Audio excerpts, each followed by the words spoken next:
Final revision में आपका स्वागत है और मैं हूं यश। आज इस वीडियो में हम इंटरनेशनल रिलेशन के टॉपिक पावर या शक्ति, balance of power, peace and security, राष्ट्रीय सुरक्षा या नेशनल सिक्योरिटी और इंटरनेशनल रिलेशन में नेशनल इंटरेस्ट की बात करेंगे।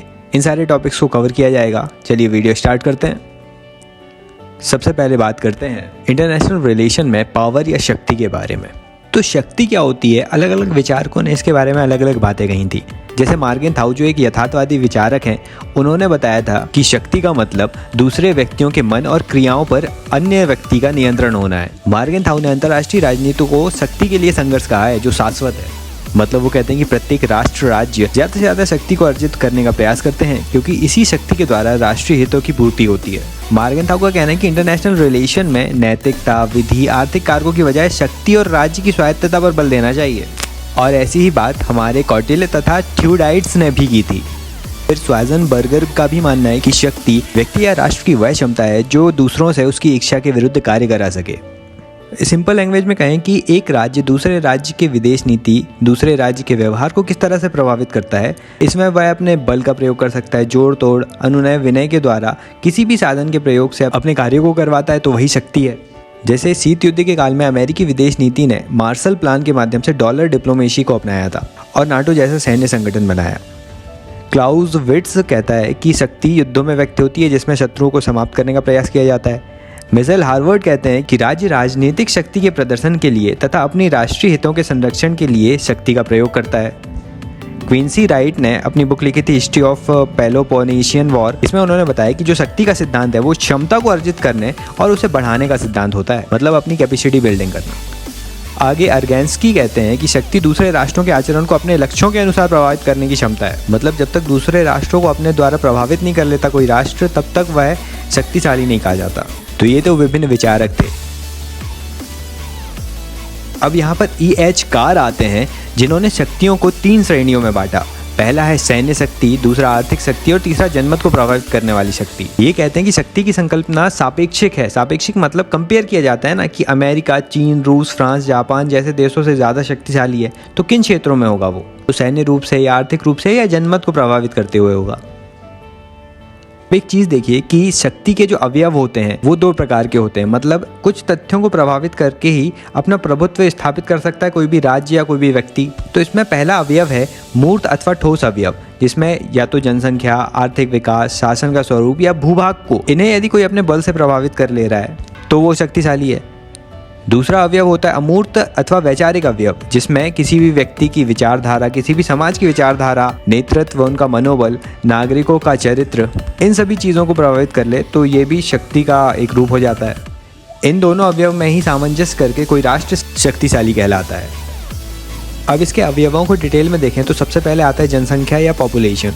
देखो, किसी भी देश में ज़्यादा जनसंख्या होना शक्ति को नहीं बताता, बल्कि किसी भी देश में जो जनसंख्या उपस्थित है उसमें लिंगानुपात कितना बेहतर है, समानता कितनी है, स्वास्थ्य साक्षरता कितनी है, वहाँ की जनसंख्या प्रशिक्षित है और कुशल है, तभी जाकर उस देश की आर्थिक वृद्धि संपन्न होगी और वह राष्ट्र या देश शक्तिशाली बनेगा। दूसरा आता है तकनीकी या टेक्नोलॉजी। इसमें रॉबर्ट हिल ब्रोनर कहते हैं कि आधुनिक समय की सबसे बड़ी विशेषता टेक्नोलॉजी ही है। देखो क्या होता है, किसी भी देश में अनुसंधान संस्थाएं होती हैं, रिसर्च होती है। यदि वहाँ उद्योग, कृषि, दवाई, शिक्षा, परिवहन, वित्त आदि जैसे क्षेत्रों में नए नए इनोवेशंस आते जा रहे हैं तो दूसरे देशों के कंपैरिजन में वो देश अलग एज में रहता है। इससे वहाँ नई पद्धतियाँ, नई उत्पादन और नए बाजार का निर्माण होता है जो उसके सैन्य क्षमता और आर्थिक क्षमता को बढ़ावा देने का काम करता है। अगला आता है विचारधारा। तो मार्गेन थाउ ने विदेश नीति के अलग अलग विचारधाराओं को स्वीकार किया था। जैसे यथास्थितिवादी विचारक कहते हैं कि शांति और अंतर्राष्ट्रीय विधि के अनुसार काम होना चाहिए। साम्राज्यवादी विचारक कहते हैं कि आक्रामक विदेश नीति होनी चाहिए। फिर तीसरा राष्ट्रीय आत्मनिर्णय की विचारधारा आती है।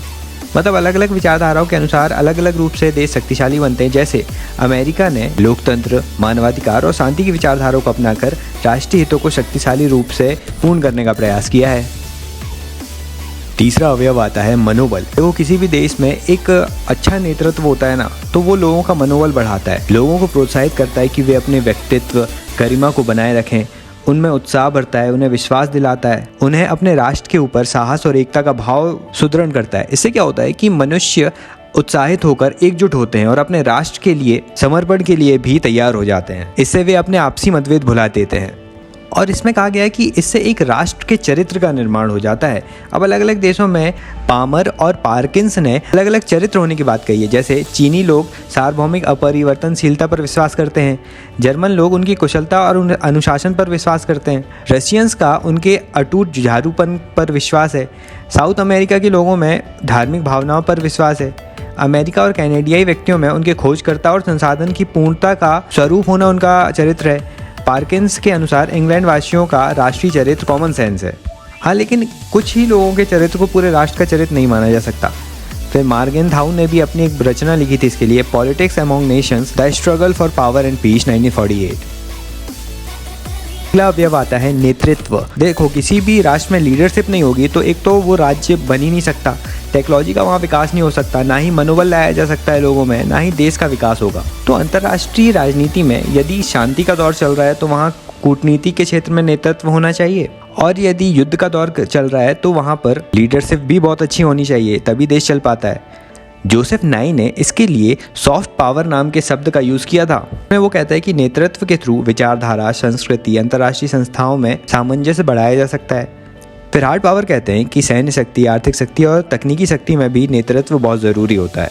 हेडले बुल ने अपनी book the control of arm race इसी लीडरशिप क्वालिटी पर लिखी है।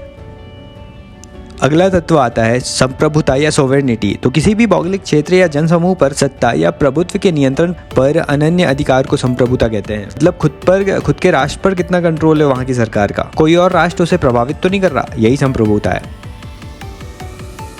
तो आगे देखते हैं कि इंटरनेशनल रिलेशन में जो शक्ति, राष्ट्र की जो शक्ति है, का ग्लोबलाइजेशन या भूमंडलीकरण के द्वारा उस पर क्या प्रभाव पड़ा है। तो सुजैन स्ट्रेंज कहते हैं कि राज्य वैश्वीकरण की उच्च शक्ति के समक्ष पीछे हट गया है। मतलब जो राज्यों में वस्तु, सेवा और वित्त के मुक्त आदान प्रदान की भूमिका थी, वो ग्लोबलाइजेशन के चलते उस पर कंट्रोल राज्य का कम हो गया है और ये एक वैश्विक गांव के रूप में पार राष्ट्रीय संबंधों के रूप में विकसित हो रहा है, जिसमें परंपरागत शक्तियों का ह्रास होते जा रहा है। डेविड हेल्ड कहते हैं कि जो भूमंडलीकरण बढ़ रहा है, ग्लोबलाइजेशन बढ़ रहा है, तो उसके कारण आर्थिक गतिविधियां राज्य के नियंत्रण से कम हो गई हैं। सुरक्षा बनाए रखने के लिए जो इंटरनेशनल संस्थाएं होती हैं उनका महत्व बढ़ रहा है, जैसे NATO, European union, general assembly आदि। उसके अलावा आर्थिक निर्णय भी क्षेत्रीय आर्थिक संगठनों जैसे ब्रिक्स, आसियान आदि जैसे संगठनों के द्वारा लिए जा रहे हैं, और अनेक अंतर्राष्ट्रीय और वैश्विक संस्थाओं के द्वारा राज्य की गतिविधियों पर, उन विधियों के निर्माण पर, लॉ मेकिंग पर बहुत प्रभाव डाला जाता है।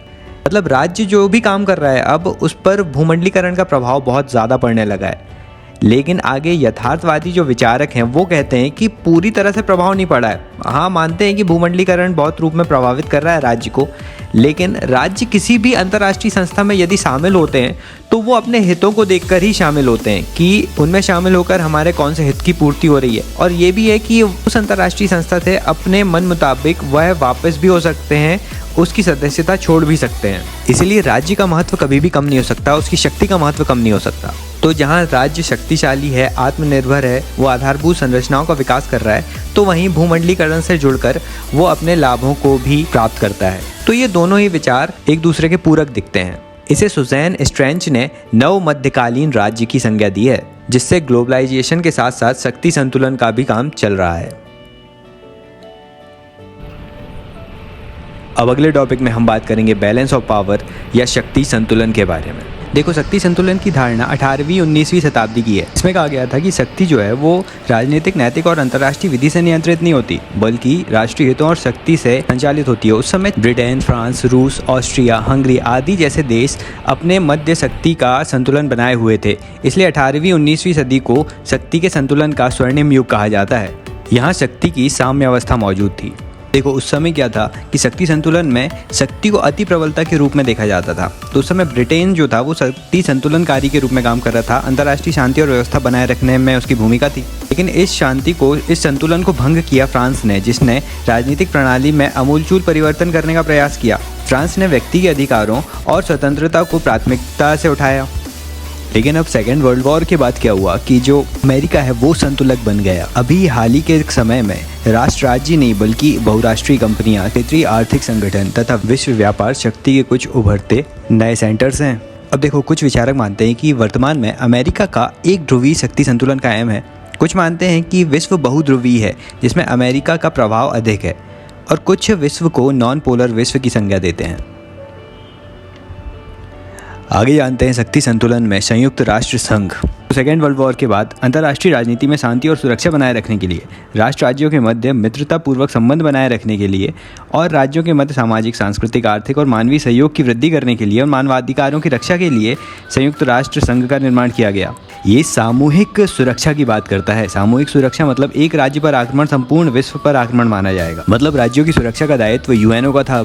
इसमें भी संयुक्त राष्ट्र की जनरल असेंबली का दायित्व यहाँ मुख्य था, जिसमें 5 स्थायी सदस्य थे। लेकिन वर्ल्ड वॉर के बाद भी ये उतने तरीके से शांति स्थापित नहीं कर पाया, क्योंकि इसने कोरिया संकट, ईरान, इंडोनेशिया, हंगरी में हस्तक्षेप और अरब इजराइल विवाद में कोई महत्वपूर्ण भूमिका नहीं निभाई। शीत युद्ध के काल में ये दौर चलता ही रहा। अब देखो, ये तो शीत युद्ध था। शीत युद्ध के बाद जब यूएसएसआर का विघटन हुआ तो उसके बाद सोचा गया कि अब संयुक्त राष्ट्र अच्छे से काम करेगा। लेकिन उसके बाद भी इराक पर किए गए अमेरिका के आक्रमण, नाटो द्वारा सर्बिया पर किया गया आक्रमण, अमेरिका द्वारा दुष्ट राष्ट्रों की श्रेणी को घोषित करना, क्योटो प्रोटोकॉल का अस्वीकार करना, प्रत्यपात्र संधि का उल्लंघन करना, ये सारी घटनाएं हुई जो यूनाइटेड नेशन के सामने हो रही थी। इसलिए देखा गया कि यूनाइटेड नेशन के होने के बाद भी शक्ति संतुलन अभी भी प्रासंगिक था। पामर और पार्किंस ने कहा था कि संयुक्त राष्ट्र के निर्माण और संरचना में भी शक्ति संतुलन के मूलभूत नियमों को ध्यान में रखा गया था। ये कह रहे हैं कि सामाजिक सुरक्षा और शक्ति संतुलन दोनों एक दूसरे के पूरक हैं। यूएनओ के पहले जो लीग ऑफ नेशन बना था वो भी इसलिए असफल रहा था क्योंकि उसके पीछे अमेरिका जैसी, सोवियत संघ जैसी कोई शक्ति नहीं थी। लेकिन यूएनओ में ऐसे 5 स्थायी सदस्य सिक्योरिटी काउंसिल में ही रखे गए थे जिन्हें वीटो की शक्ति प्राप्त है। एक तरफ जहां पर संयुक्त राष्ट्र में आर्टिकल 51 में सामूहिक सुरक्षा के साथ साथ आत्मरक्षा देने का अधिकार दिया गया था राज्यों को, वहीं आर्टिकल 52 से 54 के बीच संयुक्त राष्ट्र के चार्टर में क्षेत्रीय सुरक्षा का भी स्पष्ट प्रावधान किया गया है, जिसमें नाटो और वार्सा जैसे संगठनों का निर्माण हुआ। अब देखो, यूएनओ जहां पर सामूहिक सुरक्षा को स्थापित करने में उतना सफल नहीं हुआ, लेकिन नाटो जैसे संगठन सुरक्षित समूह को बनाने में सफल जरूर रहे हैं। हाँ, लेकिन एक चीज़ है, हेडले बुल कहते हैं कि शक्ति संतुलन के द्वारा छोटे छोटे राज्यों की सुरक्षा सुनिश्चित होती है। मतलब छोटे राज्यों को उनके अधिकार के लिए एक बड़ा मंच मिल जाता है। अब आगे हम देखते हैं कि इन सब अवधारणाओं के बाद विभिन्न विचारकों ने 3 तरह के दृष्टिकोण अपनाए शांति और शक्ति संतुलन को लेकर। पहले दृष्टिकोण में विचारक मानते हैं कि एक ध्रुवीय विश्व में शांति और स्थायित्व की संभावना सर्वाधिक होती है, क्योंकि इसमें क्या होता है कि कोई एक महाशक्ति, सुपर पावर उपस्थित है पूरे वर्ल्ड में, जिसके अनुसार ही अंतर्राष्ट्रीय राजनीति में संस्थाओं और नियमों का निर्माण हो रहा है, और वही आधिपत्यवादी स्थायित्व के सिद्धांत को लेकर आता है। फिर दूसरे दृष्टिकोण में केनेथी वोल्ट जैसे नव यथार्थवादी विचारक मानते हैं कि द्विध्रुवीय विश्व में शक्ति संतुलन अधिक स्थायित्व है। मतलब 2 शक्तियां मौजूद हैं और इन्हीं दोनों शक्तियों के अधीन अन्य राष्ट्र हैं और दोनों के पास समान रूप से शक्तियां हैं। इसमें एक गुट दूसरे गुट पर आक्रमण नहीं करता है। ऐसा ही हुआ था शीत युद्ध के समय अमेरिका और सोवियत संघ के बीच। यहाँ पर फुल फ्लैश्ड वॉर नहीं हुआ था। साथ ही 1962 के क्यूबा संकट को शांतिपूर्ण रूप से सुलझा लिया गया था। फिर तीसरी श्रेणी या तीसरा दृष्टिकोण आता है जिसमें मार्गेनथाउ और कार्ल ड्यूस जैसे विचारक आते हैं। इनके अनुसार बहुध्रुवीय विश्व में शांति और स्थायित्व की सर्वाधिक संभावना होती है। शक्तियों का लगभग समान वितरण होता है क्योंकि इसमें राज्यों के बीच और एक राज्य का शक्ति अधिशेष दूसरे राज्य के शक्ति को प्रतिसंतुलित कर देता है। अब जानते हैं डिटरेंस, प्रतिरोध या परमाणु छतरी के बारे में। तो डिटरेंस एक सैन्य रणनीति है जिसके द्वारा राज्यों के आक्रामक व्यवहार को नियंत्रित किया जाता है। इसमें जो आक्रामक राष्ट्र है वो आक्रमण से होने वाले जो संभावित नुकसान है उन्हें देखकर आक्रमण नहीं करते हैं। डिटरेंस को भय के माध्यम से व्यक्त किया जाता है। ये डिटरेंस 2 प्रकार का है। पहला परंपरागत डिटरेंस और दूसरा है एटॉमिक डिटरेंस या परमाणु डिटरेंस। देखो, सेकेंड वर्ल्ड वॉर के बाद क्या हुआ था, अंतर्राष्ट्रीय राजनीति में परमाणु संपन्न राज्यों में ये 2 चुनौतियां विद्यमान थीं कि वे परमाणु हथियारों का प्रयोग करें या नहीं, और दूसरा था कि परमाणु हथियारों के संभावित आक्रमण से राज्य स्वयं को किस प्रकार सुरक्षित रखे। तो जब अमेरिका ने जापान पर आक्रमण किया था परमाणु बम का, तो उस समय तो अमेरिका आक्रामक था। अपनी सुरक्षा के लिए वो दूसरों को डराता था परमाणु बम से। कुछ विचारक कहते हैं कि राष्ट्रपति आइजनहावर ने साम्यवाद और सोवियत संघ के विस्तार को रोकने के लिए परमाणु हथियारों के प्रयोग का समर्थन किया था। लेकिन ज़्यादातर विचारक इसको समर्थन नहीं करते क्योंकि वे मानते कि अमेरिका ने परमाणु हथियारों के प्रयोग का विकल्प कभी विचार में नहीं लाया था। 1949 में सोवियत संघ ने परमाणु विस्फोट किया।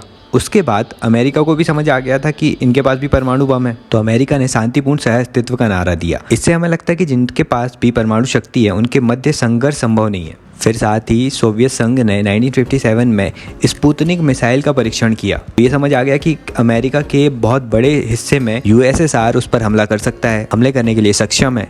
बड़ा स्वरूप 1960s के दशक में आया जब क्यूबा संकट के दौरान अमेरिकी राष्ट्रपति कैनेडी ने क्यूबा के क्रुश्चेव को सोवियत प्रक्षेपास्त्रों को हटाने के लिए बाध्य किया, सोवियत संघ की मिसाइल्स को हटाने के लिए कहा। तब ऐसा देखा जाने लगा कि परमाणु शक्ति संपन्न राज्यों के बीच भी युद्ध की संभावना हो सकती है। फिर आगे 70 के दशक में अमेरिका ने डिटरेंस को अपनाया, जिसमें डिटरेंस को पारस्परिक सुनिश्चित विनाश के पर्याय के रूप में व्यक्त किया गया। इसमें कहा गया कि आपसी सामंजस्य रखना चाहिए, क्योंकि परमाणु शक्ति संपन्न राष्ट्रों के मध्य यदि युद्ध होगा तो वो सर्वनाश कर देगा, जिसमें न किसी की जीत होगी न किसी की हार। इसलिए अंतर्राष्ट्रीय राजनीति में विजय होने की बजाय अस्तित्व की चिंता पहले हो गई, कि दोनों महाशक्तियों में सामरिक क्षमता समान थी। इसलिए अमेरिका और सोवियत संघ ने आपस में डिटरेंस की नीति अपनाई और एक एटमी छाता या विस्तारित डिटरेंस को अपनाया, जिसमें वे अन्य राष्ट्रों को इस छतरी के अंतर्गत रखने लगे। और दूसरी ओर परमाणु के अप्रसार पर भी बल दिया, क्योंकि जितने ज़्यादा परमाणु हथियार बनेंगे उतनी परमाणु युद्ध होने की संभावना भी बढ़ जाती है। इससे आगे चलकर अनेकों देशों के बीच विभिन्न समझौते सामने आए। मतलब परमाणु एक तरह से शांति बनाए रखने में भी कारगर रहा। अब देखो, परमाणु हथियार जो है वो आक्रामक हथियार है, ना कि रक्षात्मक। इसलिए 80 के दशक में अमेरिकी राष्ट्रपति रीगन ने स्टार वॉर का नारा दिया। इसमें भूमि की रक्षा अंतरिक्ष में निर्मित कंप्यूटर प्रणाली के द्वारा करने की योजना बनाई गई और किसी भी बाह्य प्रक्षेपास्त्र को सीमा पर ही निष्क्रिय कर दिया जाने की बात की गई। आयरन डोम के समान था ये। फिर धीरे से 1985 में गोर्बाचेव ने सत्ता में आने पर परमाणु हथियारों को कम करने की बात की, क्योंकि उस समय आर्थिक शक्ति कमजोर हो गई थी सोवियत संघ की और उन्होंने अमेरिका की सहायता लेनी चाहिए। फिर आगे शीत युद्ध के बाद अमेरिकी राष्ट्रपति बुश ने जो आक्रामक राज्य हैं, दुष्ट राज्य हैं, उनको परमाणु हथियार ना मिल सकें, इसकी पहल की थी। अब आगे देखते हैं कि ये डिटरेंस का जो फिनोमिना है ये दक्षिण एशियाई उपमहाद्वीपीय देशों के लिए कैसा है। तो 1998 के बाद जब भारत और पाकिस्तान ने परमाणु विस्फोट किया था तो पश्चिमी विचारक कहते हैं कि ये डिटरेंस नहीं हो सकता इनके बीच परमाणु हथियार का संघर्ष होना निश्चित है। अमेरिका ने भी भारत को परमाणु कार्यक्रम बंद करने के लिए कहा, लेकिन इन दोनों ही देशों ने परमाणु हथियारों के प्रयोग पर विचार नहीं किया। देखो, भारत की तो रणनीति स्पष्ट थी, नो फर्स्ट यूज पॉलिसी अपनाई थी भारत ने, लेकिन पाकिस्तान के मामले में ऐसा नहीं है। पाकिस्तान के राष्ट्रपति मुशर्रफ ने पाकिस्तान भारत के विरुद्ध सभी प्रकार के हथियारों के प्रयोग की बात की थी, जिसमें परमाणु हथियार को भी शामिल किया था उसने। फिर दूसरी बार राष्ट्रपति आसिफ अली जरदारी ने नो फर्स्ट यूज की संकल्पना का समर्थन किया था भारत की। और विश्व में अमेरिका सहित अनेक विकसित देश भारत को परमाणु क्षेत्र में उच्च तकनीकी क्षमता वाला उत्तरदायी राष्ट्र मानते हैं। रिस्पॉन्सिबल कंट्री है India no first use policy के साथ। चलिए, आज के वीडियो के अगले टॉपिक में हम बात करेंगे राष्ट्रीय सुरक्षा की बदलती अवधारणाओं के बारे में। देखो, सुरक्षा या सिक्योरिटी का मतलब होता है अपने देश की सॉवरेनिटी की रक्षा करना। वॉल्टर लिपमैन के अनुसार एक राज्य के द्वारा अपने केंद्रीय मूल्यों को बनाए रखना ही सुरक्षा है, चाहे वो युद्ध करके हो या युद्धों से बचकर हो। बैरी बुजान ने कहा कि सुरक्षा राज्य और समाज की वह क्षमता है जिसके द्वारा राज्य अपनी स्वतंत्र पहचान कायम रखते हैं और प्रकार्यात्मक एकता और अखंडता को सुरक्षित रखते हैं। अर्नोल्ड वुल्फर्स ने सुरक्षा के दो प्रकार बताए। वस्तुनिष्ठ रूप में सुरक्षा का आशय राज्यों के मूल्यों के ऊपर बाह्य आक्रमण का अभाव है, जबकि आत्मनिष्ठ रूप में सुरक्षा का अभिप्राय राज्यों के मूल्यों को संभावित आक्रमण के भय से बचाए रखना है। देखो, सुरक्षा का परंपरागत अर्थ यदि देखें, एक देश अपनी सुरक्षा के लिए सबसे बड़ा खतरा दूसरे देश को मानता है। जैसे 1960 के दशक में सोवियत संघ को खतरा मानता था चीन, सोवियत संघ खतरा मानता था अमेरिका को। अपनी सुरक्षा के लिए देश ज़्यादा से ज़्यादा सैन्य सामग्री, वेपन्स आदि को डेवलप करते हैं, उनका संग्रह करके रखते हैं, क्योंकि शीत युद्ध के बाद भी बहुत से संघर्ष देखे गए हैं। जैसे 2008 में रूस ने जॉर्जिया पर आक्रमण किया, 2000 में इरिट्रिया और इथियोपिया के मध्य संघर्ष हुआ, 1999 में पाकिस्तान ने कारगिल पर हमला कर दिया था, 1990 में इराक ने कुवैत पर आक्रमण किया था। तो इसलिए राज्य अपनी सुरक्षा के लिए ज़्यादा से ज़्यादा सैन्य हथियार एकत्रित करते हैं। देखो, हथियारों को एकत्रित करना सुरक्षा का डिलेमा भी उत्पन्न करता है, क्योंकि एक राज्य जहां हथियार एकत्रित करता है तो सामने वाला दूसरा राज्य अपनी सुरक्षा के लिए भयभीत होता है और वो भी हथियार एकत्रित करने लगता है। तो इस तरह हथियारों का एकत्रण बढ़ता जाता है। ये सुरक्षा डिलेमा है। इसी प्रकार असुरक्षा का डिलेमा भी होता है, क्योंकि राज्यों में जहां बाह्य आक्रमण की समस्या रहती है वहीं आंतरिक तत्वों से भी असुरक्षा का भाव बढ़ते रहता है। जैसे 1990 के बाद बहुत से राज्य गृह युद्ध के शिकार हुए हैं, जैसे सोमालिया, रवांडा, अफगानिस्तान आदि। इसलिए इनके अंदर असुरक्षा का डिलेमा बढ़ता जा रहा है। अब आगे आदर्शवादी अवधारणा में सुरक्षा में सामूहिक सुरक्षा की बात की जाती है। आदर्शवादियों के अनुसार विश्व में सामूहिक सुरक्षा के द्वारा ही प्रभावी और दीर्घकालिक शांति स्थापित की जा सकती है। वुड्रो विल्सन कहते हैं कि सामूहिक सुरक्षा का मूल आधार है एक के लिए सभी और सभी के लिए एक। इस विचारधारा के समर्थक जॉर्ज स्वाजनबर्गर, आइनेक्स क्लार्ड आदि भी हैं। ये सभी भी मानते हैं कि आक्रमणकारी राष्ट्र जो दूसरे राज्य पर आक्रमण करता है उसे सामूहिक रूप से एक अंतर्राष्ट्रीय संगठन को सौंप दिया जाएगा। इसके माध्यम से उसे सामूहिक दंड दिया जाएगा और सामूहिक दंड के भय से दूसरा राज्य ऐसे कदम उठाने से डरेगा। इसी के लिए 1919 में लीग ऑफ नेशंस तथा 1945 में संयुक्त राष्ट्र संघ की स्थापना की गई। सामूहिक सुरक्षा की अवधारणा के लाभ इस प्रकार हैं कि इसमें कोई भी राज्य हो, शक्तिशाली हो या अशक्त राज्य हो, दोनों को ही सुरक्षा की गारंटी दी जाती है। इससे अंतर्राष्ट्रीय राजनीति में स्थायित्व आता है। इसे बनाए रखने का दायित्व अंतर्राष्ट्रीय संस्था का होता है। फिर सामूहिक सुरक्षा से शक्ति संतुलन और विश्व सरकार के माध्यम से व्यवहारिक मार्ग की खोज की गई थी। और जब सभी को सुरक्षा दी जाती है तो हथियारों की दौड़ में भी कमी आती है, जो ज़्यादा व्यवहारिक प्रतीत होता है। लेकिन विभिन्न लाभों के साथ साथ सामूहिक सुरक्षा में कुछ कमियां भी हैं। वो इस प्रकार हैं कि हो सकता है जिस राज्य ने किसी और पर आक्रमण किया उसके दूसरे राष्ट्रों के साथ अच्छे संबंध हो, जैसे अमेरिका और इजराइल के संबंध। इसी प्रकार जब हिटलर ने चेकोस्लोवाकिया पर आक्रमण किया था तो पश्चिमी देशों को लगा कि आगे चलकर सोवियत संघ पर भी आक्रमण करेगा, इसलिए पश्चिमी देशों ने हिटलर के विरुद्ध भी कार्रवाई नहीं की। अब सामूहिक सुरक्षा में ऐसा भी हो सकता है कि स्थानीय या क्षेत्रीय विवाद वैश्विक विवाद में परिवर्तित हो जाएं, जो बड़ा रूप ले लें। यह भी खतरनाक है। कभी कभी हो सकता है कि जो देश आक्रमण कर रहा है वो अपनी ही सुरक्षा के लिए आक्रमण करे। हो सकता है कि उसे भविष्य में ये संदेह हो कि सामने वाला देश हमारे लिए खतरा उत्पन्न कर सकता है, जैसे भारत पाकिस्तान के मध्य हुआ 1971 का संघर्ष। इन कंडीशंस में सामूहिक सुरक्षा उतनी कारगर सिद्ध नहीं होती। सुरक्षा स्थापित करने का दूसरा प्रकार आता है उदारवादी माध्यम के द्वारा। इसमें अंतर्राष्ट्रीय संस्थाओं की स्थापना करके देशों के बीच सहयोग और समन्वय को बढ़ाया जा सकता है। जैसे यूरोपियन यूनियन जैसे संगठन की स्थापना कर फ्रांस और जर्मनी के बीच ऐतिहासिक शत्रुता को सहयोग में बदला गया। सुरक्षा के लिए अगला कदम हो सकता है लोकतंत्र के प्रसार के द्वारा।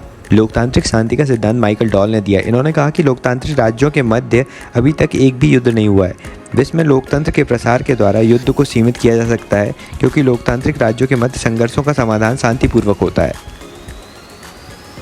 तीसरा प्रकार है आर्थिक आत्मनिर्भरता के द्वारा।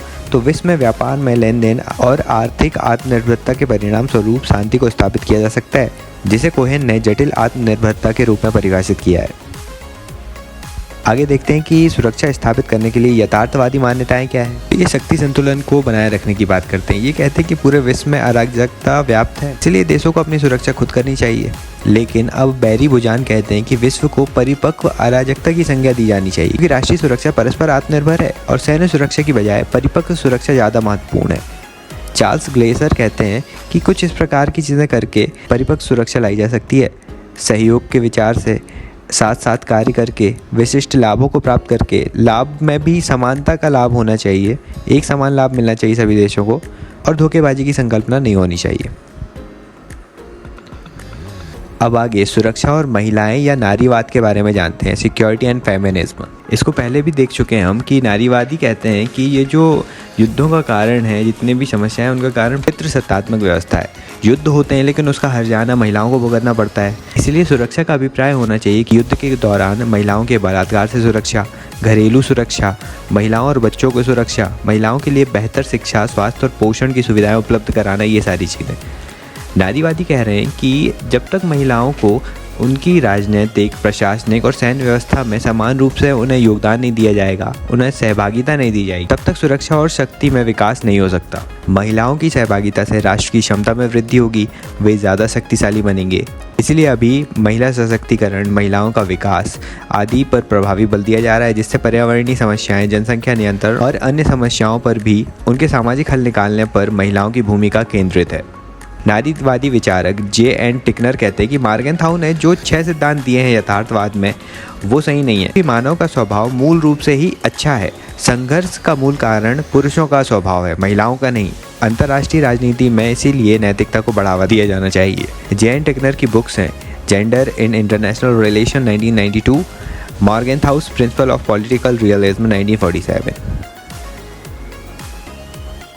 अब आगे हम देखते हैं कि शीत युद्ध के बाद 90s के दौर में ये देखा गया कि राष्ट्रों को एक दूसरे से खतरा नहीं है, लेकिन ये इनके मध्य नृजातीय संघर्ष ज़्यादा होने लगे हैं। जैसे पहले भी हमने देखा, सर्बिया के पूर्व राष्ट्रपति स्लोबोदान मिलोसेविच ने अल्बानियाई लोगों का नरसंहार किया था। साथ ही अफगानिस्तान, अंगोला, पूर्व Slovakia, Georgia, Haiti, Liberia, Rwanda, Sierra Leone, Somalia, Sri Lanka आदि देशों में गृह युद्ध की स्थिति है। इसके अलावा अलकायदा, लश्कर-ए-तोयबा आतंकवादी संगठनों का भी चुनौती है। इसीलिए अलेक्जेंडर बैंड कहते हैं कि सुरक्षा के लिए नवीन अवधारणा को इन्होंने रचनात्मक सिद्धांत कहा, स्ट्रक्चरल थ्योरी। ये कहते हैं कि अंतर्राष्ट्रीय राजनीति की प्रकृति भौतिक नहीं है बल्कि सामाजिक है, इसलिए सुरक्षा की खोज सामाजिक संबंधों में होनी चाहिए।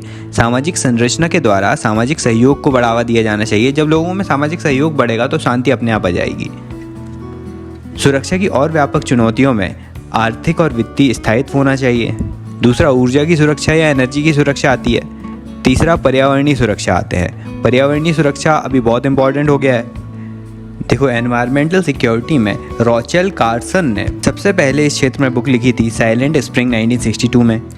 गैरेट हार्डिन ने ट्रेजेडी ऑफ कॉमन्स नामक शब्द का प्रयोग किया था। द पॉपुलेशन बॉम्ब 1968 में पॉल आर एरलिज ने लिखी। देखो, एक रिपोर्ट आई थी, ब्रैडलैंड रिपोर्ट, जिसमें सतत विकास या सस्टेनेबल डेवलपमेंट शब्द का प्रयोग किया गया था, जिसका सब्जेक्ट था आवर कॉमन फ्यूचर। नॉर्वे के वैज्ञानिक अर्ने नॉस ने सतही परिस्थितिकी की जगह गहरी परिस्थितिकी नामक शब्द का प्रयोग किया। इसका मतलब होता है कि मानव जीवन शैली में परिवर्तन होना चाहिए और प्राकृतिक संसाधन मानव के उपभोग मात्र के लिए नहीं बल्कि इनका स्वतंत्र महत्व होना चाहिए। मतलब मनुष्य को केवल उतना ही प्रकृति की चीज़ों का इस्तेमाल करना चाहिए जितनी उसे ज़रूरत है, अत्यधिक दोहन नहीं करना चाहिए इनका। फिर आगे चलकर पर्यावरण को बचाने के लिए बहुत से सम्मेलन होते रहे। पर्यावरण संरक्षण के लिए संयुक्त राष्ट्र संघ का पहला सम्मेलन 1972 में स्टॉकहोम में हुआ। 1987 का मॉन्ट्रियल प्रोटोकॉल जो ओजोन परत के संरक्षण के लिए है। 1992 का रियो डी जेनेरियो ब्राज़ील में संयुक्त राष्ट्र संघ का पर्यावरण और विकास का सम्मेलन आयोजित हुआ। इसी में एजेंडा 21 सामने आया। UNFCCC, UNCBD, 17 sustainable development goals. फिर पेरिस सम्मेलन COP21 2015 में, मराकेश सम्मेलन COP22 2016 में आदि सम्मेलन होते रहे हैं, जिनका डिटेल आपको पर्यावरण के लेक्चर में, एनवायरनमेंट की लेक्चर में मैं पहले ही कवर कर चुका हूँ। आप उस वीडियो को जाकर देख सकते हैं, लिंक आपको डिस्क्रिप्शन में मिल जाएगा। तो इस तरह से पर्यावरण के लिए भी अनेक कार्य किए गए और अभी ये चुनौती मौजूद है। अब देखो, सुरक्षा में परिवर्तन और मानवीय सुरक्षा क्या होती है उसको देख लेते हैं। तो कुछ सिद्धांतकार कहते हैं कि भौगोलिक सीमा की रक्षा करना ही बस सुरक्षा नहीं है, बल्कि मानवीय विकास और मानवीय उत्थान को भी सुरक्षा का मूल अर्थ माना जाता है। रॉबर्ट कॉक्स कहते हैं कि जो संघर्ष होते हैं देशों के बीच, उसमें महिलाएं, बच्चे, नागरिक ये अभी ज़्यादा हताहत हो रहे हैं वर्तमान संघर्षों में, जिसमें आतंकवादी संगठन ज़्यादा के लिए जिम्मेदार हैं। विचारक कहते हैं कि स्वतंत्रता का व्यापक अर्थ होता है कि व्यक्ति को सामाजिक, भौतिक, आर्थिक, राजनीतिक प्रतिबंधों से मुक्त किया जाए और इनके अनुसार भूमंडलीकरण में सभी राष्ट्रों में समान लाभ की प्राप्ति नहीं हो रही है लोगों को। विकासशील देश जो हैं वो तुलनात्मक रूप से इसके कुप्रभाव का शिकार हो रहे हैं। वर्तमान में आर्थिक जो मंदी है उसका प्रभाव विकासशील देशों में भी पड़ रहा है और इसी आर्थिक राजनीतिक भेदभाव के कारण देशों में शरणार्थियों की संख्या में वृद्धि हो रही है, जो कि राज्यों की सुरक्षा को भी प्रभावित करते हैं। अब आगे पाकिस्तानी अर्थशास्त्री महबूब उल हक ने मानवीय सुरक्षा की संकल्पना पर विचार देते हुए 1994 में संयुक्त राष्ट्र संघ की मानव विकास रिपोर्ट में मानवीय सुरक्षा के कुछ इस प्रकार के आयाम बताए कि मानवीय सुरक्षा में आर्थिक सुरक्षा, भोजन के अभाव से मुक्ति, विभिन्न बीमारियों से मुक्ति, प्रदूषण से छुटकारा, निःशुल्क स्वास्थ्य सेवा की उपलब्धता, पर्यावरणीय खतरों से मुक्ति, व्यक्तिगत खतरों से मुक्ति जिसमें हिंसक अपराध, नशीली दवाएं, बच्चों और महिलाओं का अवैध दुर्व्यापार आ जाता है। फिर सामुदायिक सुरक्षा जिसमें परिवार को बनाए रखना, भाषा, संस्कृति आदि का संरक्षण। फिर राजनीतिक सुरक्षा जिसमें मानवाधिकारों का उल्लंघन ना होना और निरंकुश सरकारों पर प्रतिबंध होना। ये सारी चीज़ें सुरक्षा के पर्याय माने थे महबूब उल हक ने। और मानवीय सुरक्षा को बनाए रखने के लिए उन्होंने कुछ उपाय भी दिए थे। पहला था डेवलपमेंट, लोगों का डेवलपमेंट करके उसमें समानता, भूमि वितरण, सामाजिक सुरक्षा, रोजगार में वृद्धि, मिनिमम लाइफस्टाइल को प्रदान करना, इसके माध्यम से सुरक्षा रखी जा सकती है। दूसरा तरीका है सैन्य उपायों के माध्यम से। इसमें हथियारों पर कम खर्च करके, सैनिक अड्डों को बंद करके, हथियारों के निर्यात और स्थानांतरण को प्रतिबंधित करके सैन्य सहायता की बजाय आर्थिक सहायता पर बल देकर सुरक्षा लाई जा सकती है। तीसरा उपाय है उत्तर दक्षिण संबंधों की पुनर्संरचना पर बल देकर। इसमें व्यापारिक भेदभावों को समाप्त करके तकनीकी और वित्तीय सहायता के आदान प्रदान के माध्यम से सुरक्षा को बढ़ाया जा सकता है। फोर्थ आता है संस्थागत उपाय करके, जैसे अंतर्राष्ट्रीय मुद्रा कोष, विश्व बैंक, संयुक्त राष्ट्र संघ आदि मानवीय विकास को महत्व देंगे तो इससे सुरक्षा बढ़ेगी।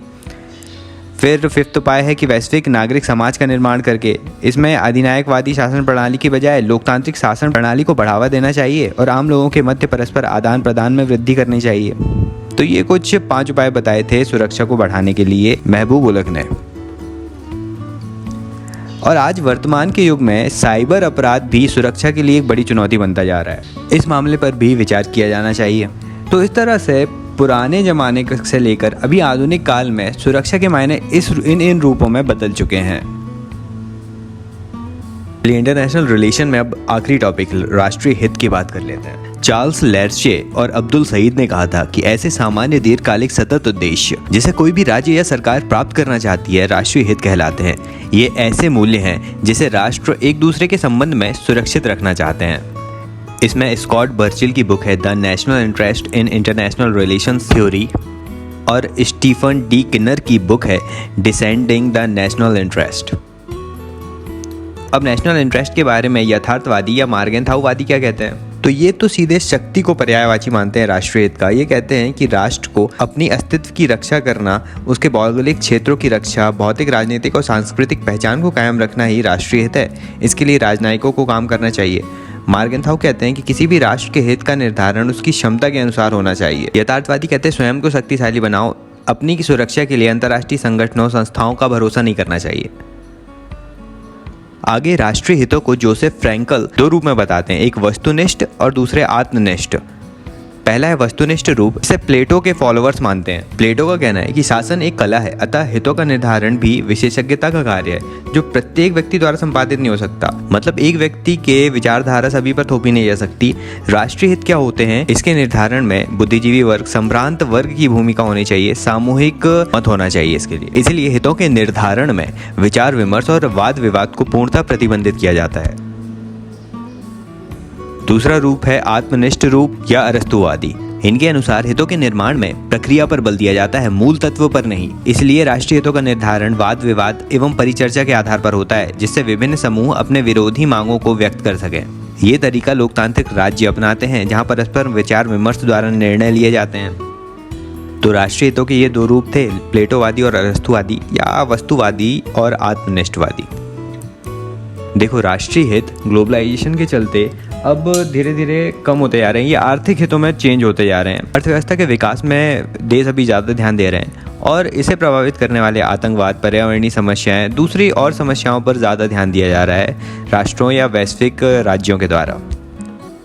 राष्ट्रीय हितों को कुछ कारक प्रभावित करते हैं। वो इस प्रकार है कि शासन प्रणाली कैसी है, नेतृत्व कैसा है राज्य का, भूभाग या अवस्थिति कहाँ पर स्थित है राज्य की, परंपरा और विचारधाराएं कैसी हैं उनकी, तकनीकी और आर्थिक विकास कितना है, क्षेत्रीय वातावरण कितना है, विश्व व्यवस्था कैसी है। इन सब चीज़ों से राष्ट्रीय हित प्रभावित होते हैं। मतलब इन सब चीज़ों कारकों पर यह डिसाइड होगा कि कोई राष्ट्र क्या चाहता है। फिर पामर और पार्किंस ने राष्ट्रीय हितों को बढ़ाने के लिए प्रचार और राजनीतिक युद्ध, आर्थिक साधन, साम्राज्यवाद व उपनिवेशवाद तथा युद्ध, ये कुछ साधन बताए हैं। तो बस आज के लेक्चर में इतना ही था। वीडियो लंबा हो गया लेकिन इन्फॉर्मेटिव है, तो please like this video, subscribe कर लेना चैनल को इसी तरह के वीडियोस देखते रहने के लिए और शेयर भी करो अपने फ्रेंड्स के साथ। Thank you for listening.